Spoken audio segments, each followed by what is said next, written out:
सोलापूरच्या नान्नज येथील खुनाच्या गुन्ह्यातील अटकेत असलेल्या 3 आरोपींना जिल्हा व सत्र न्यायालयातून जामीन मंजूर झाला आहे। या संदर्भात अधिक माहिती अशी, सदर गुन्ह्यात मयत फुलचंद पवार हे रेल्वे विभागात तात्पुरत्या स्वरूपात कामास होते।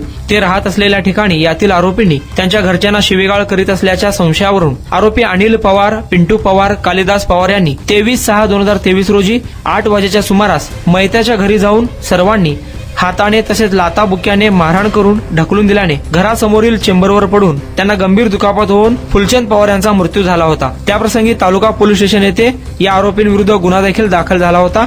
तसेच आरोपींना 25/6/2023 रोजी अटकही झाली होती। आरोपी व फिर्यादी हे एकाच गल्लीत रहिवासी असल्याने व एकमेकांच्या घरासमोर असल्याने यातील आरोपी पिंटू पवार याने फिर्यादीचे पती फुलचंद पवार यास तू आम्हाला शिवीगाळ का करतो व तसेच यातील इतर 2 आरोपी हे देखील मयताच्या घरासमोर येऊन दमदाटी करत त्यास हाताने व लाताबुक्याने मारहाण केली होती। फिर्यादी पूनम पवार ही भांडण सोडवायचा प्रयत्न करत असताना देखील तिन्ही आरोपींनी मयतावर हल्ला केला होता। मयत हा भांडण सुरू असताना घरासमोरील ड्रेनेजच्या चेंबरवर पडून त्यास गंभीर दुखापत झाली होती। त्यानंतर फिर्यादीने आपल्या दोन्ही मुलांना सोबत घेऊन तिचे पती यांना नान्नज येथील ग्रामीण रुग्णालय येथे प्रथम उपचारासाठी नेले होते, पण तेथून त्यांना जिल्हा रुग्णालय सोलापूर येथे पाठवण्यात आले होते। त्यानंतर सुमारे 3 दिवसापर्यंत फुलचंद पवार यांच्यावर सोलापूर येथे उपचार सुरू होते। 28/6/2023 रोजी फुलचंद पवार मरण पावले। सदरील आरोपी हे 18 महिन्यापासून कोल्हापूर येथील कारागृहात होते। यातील आरोपींनी आपला जामीन अर्ज जिल्हा व सत्र न्यायालय सोलापूर येथे दाखल केला होता। जिल्हा व सत्र न्यायाधीश खुने यांनी आरोपींचा जामीन अर्ज सशर्त मंजूर केला। या प्रकरणात आरोपीतर्फे अॅडव्होकेट कदीर औटी, अॅडव्होकेट दत्तात्रय कापुरे,